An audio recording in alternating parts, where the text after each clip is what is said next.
Hello there, guys. It's Saturday, July 16th. My name is Dave Coker. This is Talking About Finance.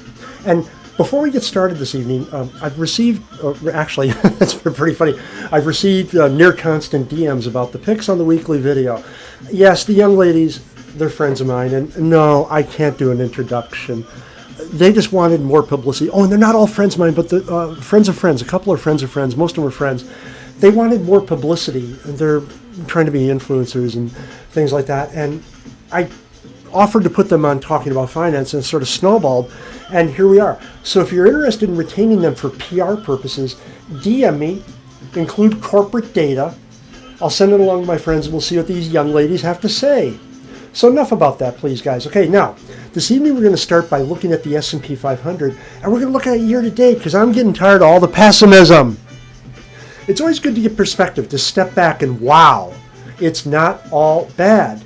We can see green. Remember, green means good, red means bad. The brighter the green, the darker the red, brighter the red, the worse off it is or the better off it is. Now, we can see that there's a couple sectors that have actually done pretty well. Energy, yeah, what a surprise, doing fairly well. Healthcare, doing fairly well. I own both sectors, by the way. I mentioned that in previous videos, but you know me by now. I'm only owning dividend-paying shares. That's it.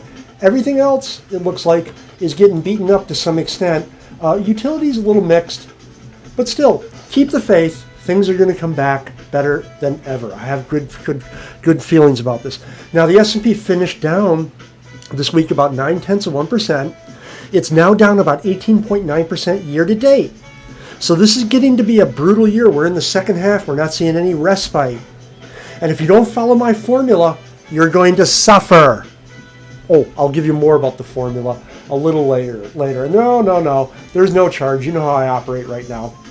The VIX traded down slightly, closing the week at 24.23. It opened the week at 24.64. So really flat on the week, which in this environment is actually pretty good. The 10-year note closed down this week at 2.92%. It's down 1.4%, or it's up actually 1.4% year to date. Oil closed down this week. It closed at 97.33. It's down about 7.1% week on week. It's still up about 29% year to date, but it's starting to be less of a drag upon the U.S. economy. Now, as we mentioned last week, the driver for lower oil prices isn't really clear at this time. But I suspect the U.S. economy is slowing. We're not going to have clarity for a few more weeks. And my super secret formula. Are you guys ready for this? This is very valuable information, so pay attention. My super secret formula. 3 words. Dividend-paying stocks. What the hell's wrong with you trying to trade? Retail can't trade, and why would you want to? I'm generating about 200, almost 200 a day, sitting back, passive income from dividends. Why on earth would I ever want to trade? I did that professionally. No. It's not worth the stress. We're supposed to enjoy our money. It's not worth the stress. It's not worth possible losses. Got to sit there and watch that machine constantly, watch that screen constantly. You really don't want to do that. Oh, and you guys, check this out. In other news, you will be shocked. I bought Bitcoin yesterday morning. It was Friday. I grabbed Ripple the day before. It was Thursday. Dividends are trickling in as they do all month, every month. And at the end of this month, I'm going to buy me more dividend-paying stocks. It's that simple, guys. And yes, some of my friends have accused me of being the last bull. I very well may be. I don't think so. But I'm still buying stocks. I'm still buying Ripple. I'm still buying Bitcoin. I'm negotiating for another property up in Hartlepool where I already own property. Motivated seller. I love that action, right? Yeah, I'm going to do a deal up there. All this bad news in the press. What are we supposed to do? Go to get some petrol and immolate ourselves? I don't get it. You have to invest. They can go to hell. I'm going to continue to invest and stay fully invested until I die. Oh, and what then? I know you're asking that. What then? Yeah, I'm going to take it with me, and yes, I can. Don't believe any of that garbage that you can't take it with you. It's coming with me. So don't get excited about this stuff, guys.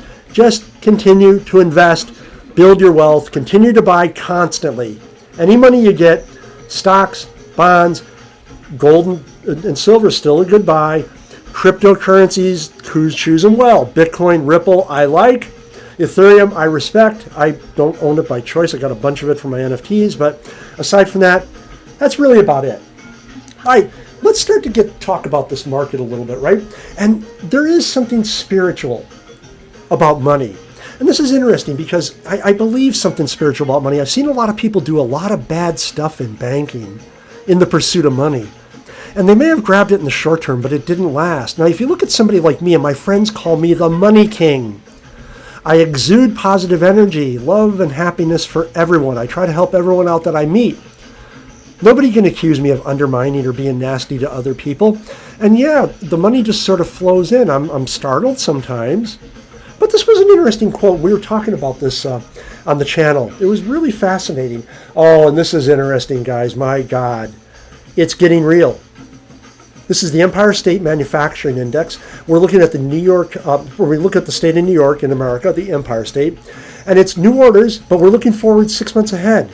And you can see there's a big disparity between what the happy news is telling us and what the economic data in real time is telling us. Here's an interesting one as well. People, my God, you got to really get your financial literacy up. So Wall Street Journal talked about this, that roughly almost 13%, 12.7, of new car buyers have a monthly payment of at least $1,000. Well, Wealth Dad doesn't know what to say about it. I don't know what to say about it either. That's a lot of money when you look at the median salary in the States. But people are doing this. Keep in mind, whatever you say on the internet is forever. It's permanent. This is Mr. Harry Ellis. I have no idea who he is. My friends were roasting him brutally on Twitter. It's pretty funny, right? So here we go. October 2021, complaining about trying to trade options. My God, again, why would you do this garbage? You know, some of these clowns, and I'm not speaking for Mr. Harry Ellis, I don't know, but some of these clowns claim that options are an investment. Oh yeah, sure, a derivative is an investment. That's a real good investment. Oh my God, it's not an investment. It's a speculative vehicle. So this poor guy went from 30K in his portfolio down to 7.5, and then he's got 5K and he's trying to rebuild it. Somebody over here gives him some advice about collecting dividends. Now, I don't own big tobacco. I used to, and I got a bad vibe out of it. 18% coupon, love the money. I'm not so sure about this. So I don't own it anymore. I haven't owned it for like 15 years, I think. I got rid of it a long time ago. But I understand why people want to own it. Last time I checked, the dividend was well above 10%. And this guy doesn't respect what's going on with the market. Sure, Philip Morris, or I call it Philip Morris, what can I tell you? Altria, as they rebranded, off 44% from its highs. But the guy is still getting dividends, and this idiot is calling it scraps. I've had people come down at me or come back at me when I talk about getting a nice 10% yield, 15% yield. I've got shares, I'm getting 25% yield. And they call it scraps. Why? Once upon a time, they knew a guy who took a course and traded, and he actually made 60% in one day. Yeah, okay, sure. Where are you now? So here's something else. And guys, keep in mind my history. I have worked abroad. I have been in really sort of dicey situations in the Middle East, and I don't like being around guns. I don't like being around violence. And why are we talking to the Russians? I don't quite understand it, because it kind of looks like Mr. Putin's winning. I hate to say it. You know, I wanted to go over to Ukraine and help those guys, but I haven't been abroad in one of those situations since 2001 or 2003, really. And it turned out I'm too old. Ageist bastards wouldn't take me, but I can't get over there to help them. But I would go if I could. But here's the thing. You got to talk to the Russians, figure out what the problem is, and settle it. You have to settle it. I don't mean give up land. I mean come to an agreement that's mutually beneficial. This is not working. Lots of people are dying, lots of violence. They think it's going to cost $1 trillion to rebuild Ukraine, and the West is stumping up with the money. No. It doesn't work that way in my book. You sit down and talk to them, you do a deal, and you straighten this mess out. I don't quite understand why we're not trying diplomacy, although, yeah, I do know more about it than I'm letting on. The military-industrial complex in America actually runs the country. Here's another question. Can you afford this?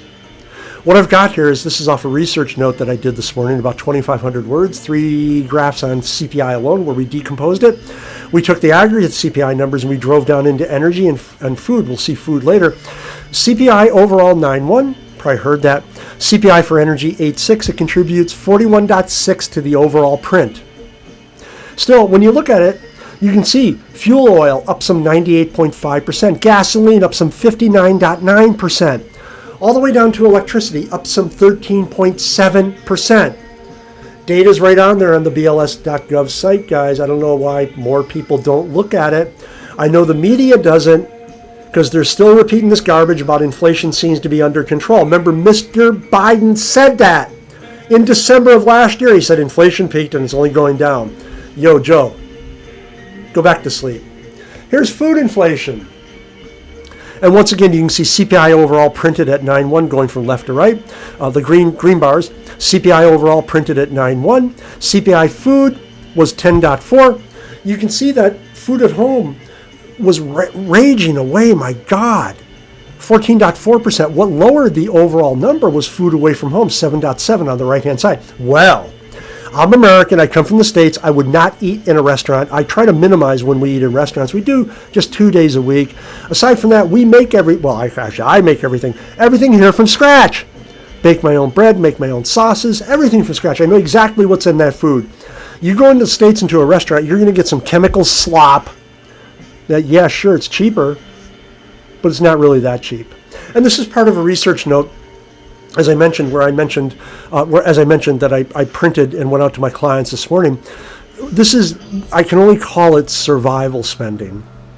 It's really sort of sad what's going on in the States right now. It really, really is, guys. But we will always have Bitcoin. Never worry about this stuff. Confessions, if you're not following them on Twitter, I recommend you do. Fantastic account where people make confessions. And I don't know what this guy did. I don't know why he did it. Took a bunch of cash out, plugged it into Solana. Oh, good Lord.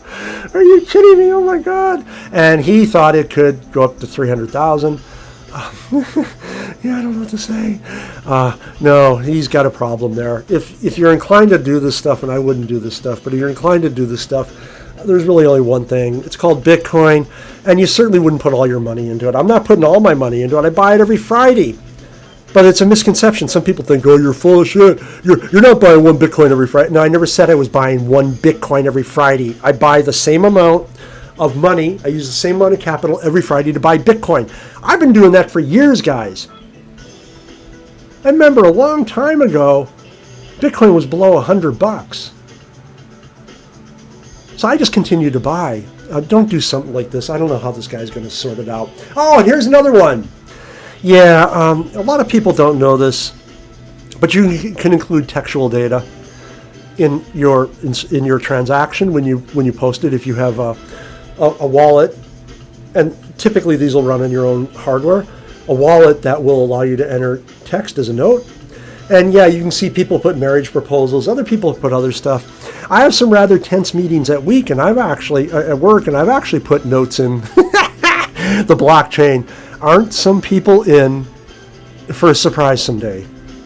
Because this is real. This is permanent. It will never go away. All right, guys, that's it for this week. Keep the faith. Stay fully invested. You got cash, you're an idiot. Keep exactly what you need, no more than you need, I should say, to live on for, say, well, I keep 10 years of liquidity around. You might want to keep a more rational, like, say, 6 to 12 months. Put the rest in the markets. We're going through some bad stuff now. This too shall pass. This is a time to build wealth. Take care, guys. Have an excellent week.